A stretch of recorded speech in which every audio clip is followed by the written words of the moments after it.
Hi everyone, I'm Rosie and welcome to the Rancho de Rosie and Jen here in Santa Rosa, California. And I had an interesting email, private message for me this week, and somebody, George down in Texas said, do you ever metal detect the Rancho? You're always talking about going all these cool historical places, but I do believe, Rosie, you and Jen have a half acre there in Santa Rosa in a pretty urban area, and it's true. So it got me to thinking, no, we hadn't really metal detected. I was so busy the first few years just making this place livable with all the renovations that I didn't have a lot of time to metal detect. And it's only in the last 2 months or so that I've gotten back into the swing of it. So when George suggested that I hunt the Rancho, well, we started to take it a little more seriously. Jen went out a couple times and got a few pennies. About a week ago, I went out just a little bit on the backyard, not on the back 40, and I picked up a 1944D wheat penny.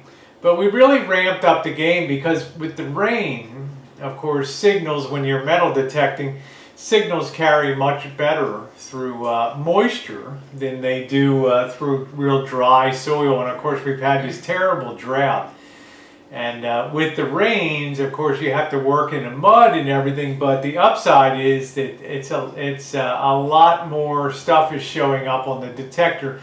So I thought I would bring you in. I have some things set up on the table, but the reason I called today's upload was big silver and a bit of Australia. Well, you'll see as we go further on in the video here. It was an amazing day, not only because of what I found here this afternoon in a couple hours of detecting after work, but also the amazing coincidence of the video I was watching on YouTube today and the subsequent finding of certain coins here this afternoon. Let's just say I've been metal detecting a lot of years, and in my own backyard provided one of the most exciting days of metal detecting I ever had. So without any further ado, I'll bring you in here and we'll show you some of the things that we got before, and then we'll concentrate on the interesting stuff that came through today. All right, give me 1 second. We'll get the camera repositioned and get rolling.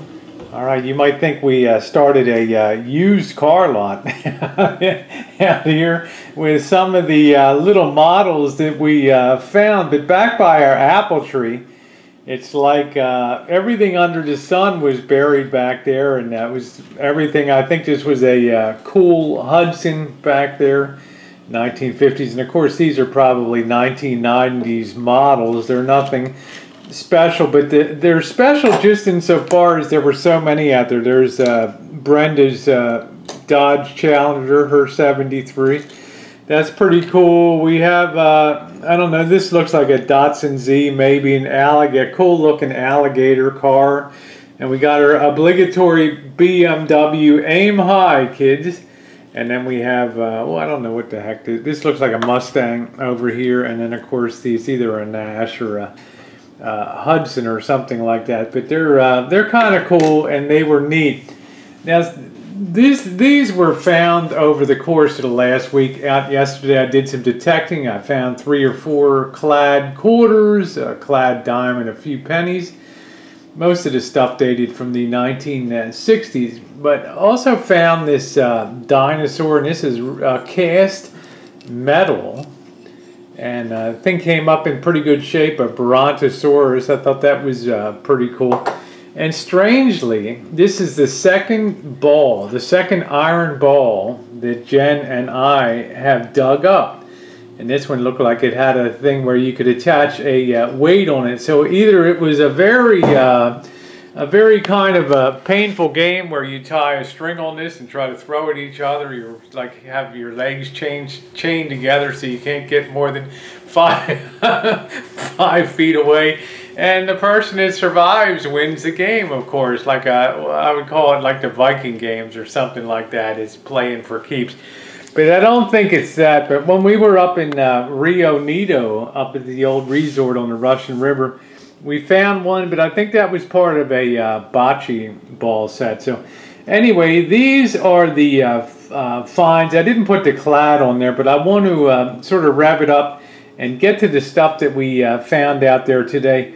And honestly, I didn't do the live dig on this stuff because I never imagined in a million years that I would be pulling out of the ground today what you're about to see. Now, as I mentioned before, when I went outside today, I could have no idea what I was going to find. And it started out kind of slow with the usual odd pieces of metal, because the guy that owned this property or bought this place originally after it was built in 1956 had a automobile repair shop in the back there using the outbuilding, what is now the Shine Shack, the Moonshine Shack on the property. So it's not unusual for me to find cars. As a matter of fact, when I first moved here on the property, there were two Studebakers buried side by side back by the redwood tree that I had extricated. They were totally rotten, unrestorable, and carted off. So when this guy was done with the his and hers Studebakers, he just took a backhoe and just dug a spot there and just buried the things. But the metal was starting to poke up out of the ground and stuff, and I just had them removed. How's that for a metal detecting find? I didn't even have the detector. But today I found the usual more parts of looks like automobiles, and then we stepped up our game a little bit. You see a toy motorcycle here, and this was a pretty good one, a Rally Sport dirt bike, and it was kind of amazing that it came up in pretty good shape, but it's mostly made out of plastic with just a little touch of metal on it. I thought that was a pretty cool thing. And then, surprise, surprise, I'm digging in there, and lo and behold, there's a pair of sunglasses, well, half a pair anyway, and it's amazing that the few times that we've swung the coil around that they didn't pick up on these sunglasses. And then we also found today a couple keys, and the nice thing is that the older keys are brass, so they hold up real well in the soil. I have no idea what these keys and stuff are too. We'll go ahead and just test them out on a couple doors and stuff.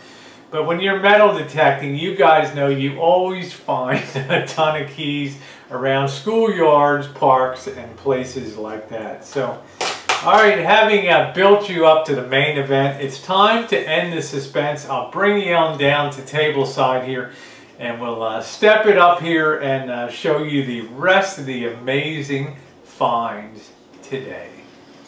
All right, guys, one funny thing today, just before we get to that, and don't hate me, but I just got to tell you about this amazing coincidence. This afternoon on YouTube, before I left work, I was watching a Aussie hunter down there, NQE, I guess that's, I don't know, Queensland, Australia down there, North Queensland or something like that. I'm not real familiar with Australia, but evidently he's down in where they grow sugar cane, you get a lot of rain. But he was doing a dig here called the metal detecting 1920s illegal casino down there. And I was particularly interested in the AT Pro because I'm thinking about buying it. And then watch this video of what he dug out of the ground coming up. We'll get a year off it. Well, there's that penny. I'm pretty sure it's a kangaroo. It's got he dug out something called a kangaroo penny here. All right, you see that? Pretty amazing. A very nice find. And this guy's a hell of a nice bloke. He's a good chap. So I'm out there today, and I started out, and I got the usual kind of stuff here.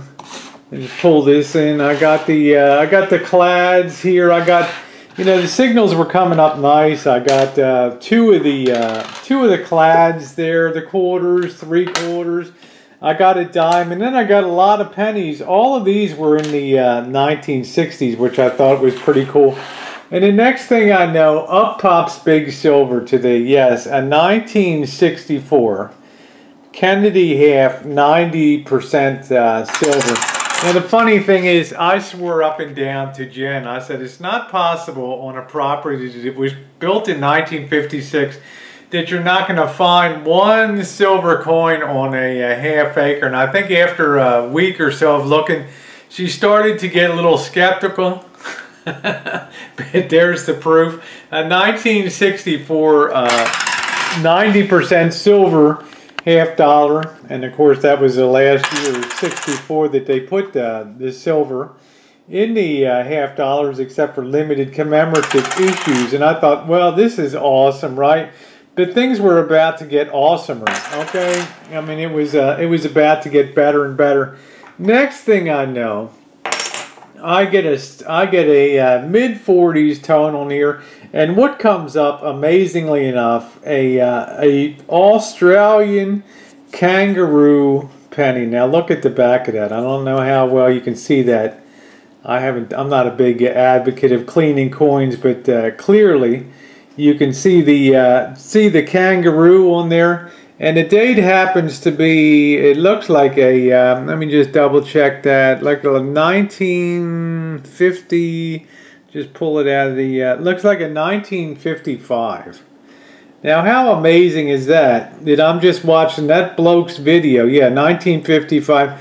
I'm watching his video today, and then this afternoon on the Rancho, out pops this beautiful 1955 Aussie penny here. And let me tell you, these things are big and weighty. So that was pretty cool. And as if that wasn't enough, about 2 inches away, I get another signal again. And here's the, I guess it's George the 6th. I don't know.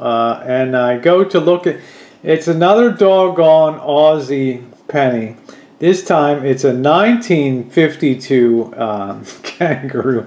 And I'll tell you guys, I was utterly and completely blown away to not have one, but to have two Australian pennies out here on the Rancho. I'm not a believer in a lot of heebie-jeebie, you know, hocus pocus sort of, you know, pre-knowledge, or, you know, I'm not a swami to be able to see the future, but that was a pretty amazing day today.